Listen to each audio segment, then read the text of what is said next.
Have you ever wondered why your brain saves its loudest thoughts for the moment you finally lie down? You've been moving all day, busy, distracted, managing 1,000 small things, and then you turn off the light, and suddenly, there it is. The conversation you had 3 days ago, the thing you forgot to say, the email you should have sent differently, the decision you're supposed to make, the person you're worried about, the feeling you've been ignoring, all of it, at once. In the dark, it's not that you're doing something wrong, it's that your brain has been waiting all day for a moment quiet enough to finally speak. And now, here you are, lying still. No noise, no tasks, just you and the thoughts you didn't have time for earlier. This is what happens when the day finally stops. Your mind doesn't.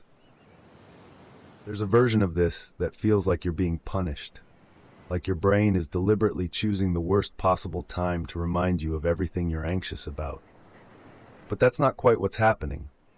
Your mind isn't trying to ruin your night, it's just unfiltered now. During the day, you're in motion, reacting, responding, moving from one thing to the next. There's no space for the slower thoughts, the uncomfortable ones, the ones that don't have an immediate answer. So they wait. And when you finally stop moving, they don't. They rise up. Not because they're more important than everything else, but because they finally have room. Your brain isn't broken. It's just doing what it does when the world goes quiet. It starts talking. You might have noticed a pattern. The thoughts that show up at night, they're not random. They're the ones you didn't finish during the day. The conversation you had to cut short, the decision you put off, the worry you told yourself you'd deal with later. Later is now. And your brain remembers. It's not trying to torture you. It's trying to process. Because that's what brains do. They loop. They replay. They try to solve. And when there's nothing else demanding attention, they loop louder. You can't think your way out of this, not because you're not smart enough, but because thinking is the thing keeping you awake. Your mind is doing its job. It just doesn't realize the job is over for today. Sometimes the thoughts are practical, things you actually need to remember, tasks, plans, lists, and sometimes they're not practical at all. They're just feelings dressed up as problems, the worry that you're falling behind, the fear that you said the wrong thing, the nagging sense that something isn't right. Your brain doesn't always know the difference. It just knows there's something unresolved, and it wants to resolve it. Now, at 2 in the morning, in the dark. But here's the thing. Most of what your brain is trying to solve at night can't actually be solved at night. Not because the problems are too big, but because the solutions require daylight, action, other people, time. Your brain doesn't care. It's going to keep trying anyway. There's a specific kind of thought that loves the night, the one that replays a conversation. Over and over, you said this, they said that, you should have said this instead. And then it loops again, slightly different this time. Same outcome. Your brain is trying to rewrite something that already happened.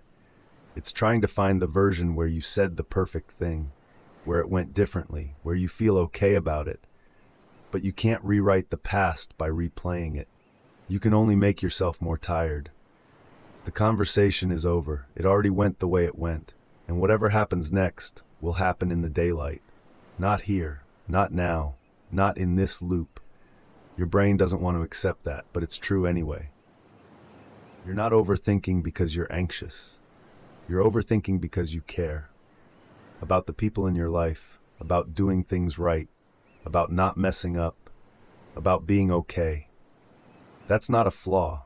It's just exhausting when it happens at midnight. Because caring doesn't have an off switch, and your brain doesn't clock out just because the day is over. It keeps running, keeps checking, keeps replaying, not because something is wrong with you, but because something matters to you. The problem isn't that you care too much. It's that your mind doesn't know when to stop caring for the night. It doesn't know the difference between thinking about something and just worrying. And in the dark, those two things feel the same. Here's something nobody tells you. The thoughts that feel the most urgent at night are almost never actually urgent.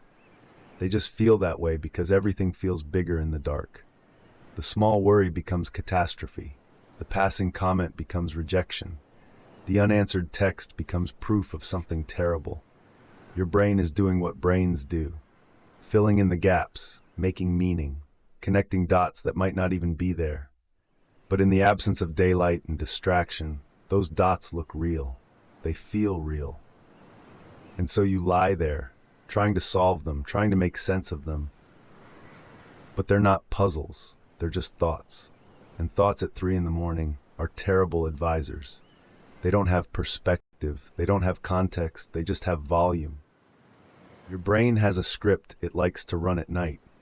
It starts with one thought, something small, something you almost forgot about during the day.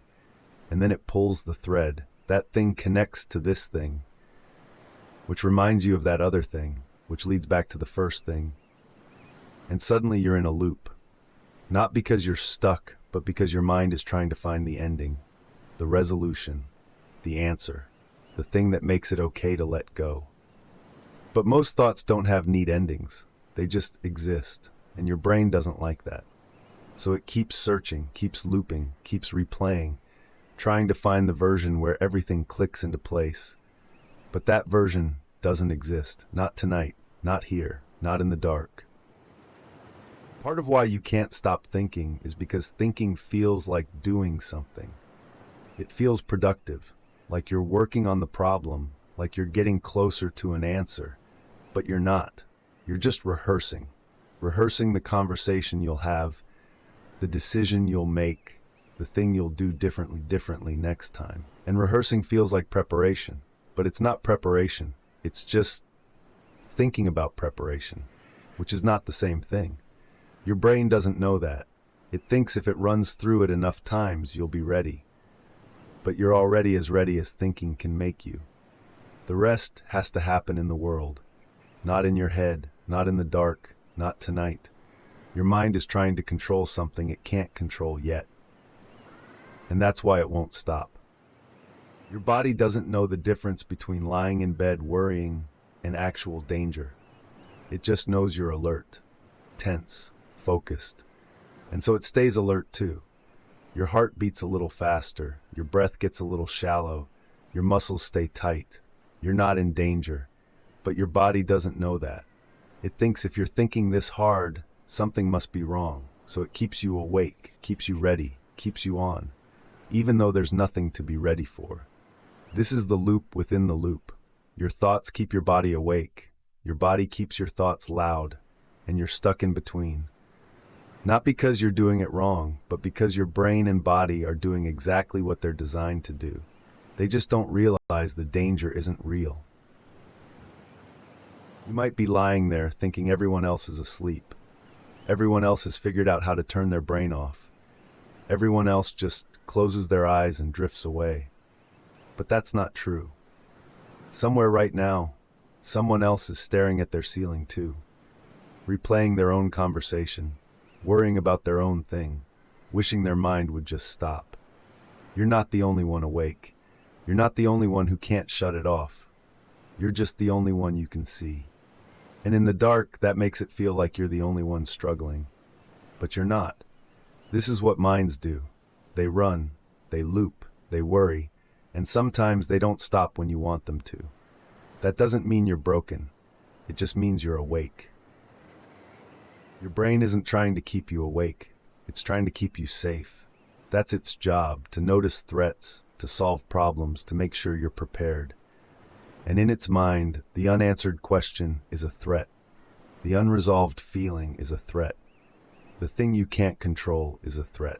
So it keeps working, trying to find the answer, trying to close the loop, trying to make it okay. But most of the things it's working on aren't actually threats. They're just thoughts. And thoughts don't need to be solved. They just need to be noticed and released. Your brain doesn't know how to do that. It only knows how to hold on. And so it does, all night, until you're exhausted. Not because it's punishing you, but because it thinks it's protecting you. You can't think your way out of overthinking. You know that. You've tried logic, You've tried distraction, you've tried telling yourself to just stop, and none of it worked. Because the part of your brain that's keeping you awake doesn't respond to logic. It responds to safety. And safety doesn't come from solving the problem, it comes from letting the problem exist without needing to solve it right now. That's the part that's hard. Because your brain doesn't want to let it exist. It wants to fix it, finish it, make it go away. But some things can't be fixed at 3 in the morning. Some things just have to wait. And your brain has to learn that waiting isn't dangerous. It's just uncomfortable. And uncomfortable isn't the same as unsafe. You don't have to make the thoughts stop. You just have to stop fighting them. That sounds too simple, but it's not. Because the fight is what keeps you awake. The effort to push the thought away, the frustration that it's still there, the panic that you'll never fall asleep. That's the second layer. The thought is the first layer. The fight is the second. And the second layer is louder. So instead of fighting, notice. Notice the thought. Notice that it's there. You don't have to agree with it. You don't have to solve it. You don't have to make it go away. You just have to let it be there. Like a car passing outside. You hear it. You don't chase it. It comes. It goes. You're still here. The thought is the same. It comes. It will go. You're still here. You don't have to have it all figured out tonight. You don't have to know what you're going to say or do or decide. You don't have to solve the thing your brain is stuck on. You just have to make it to morning. And morning will come.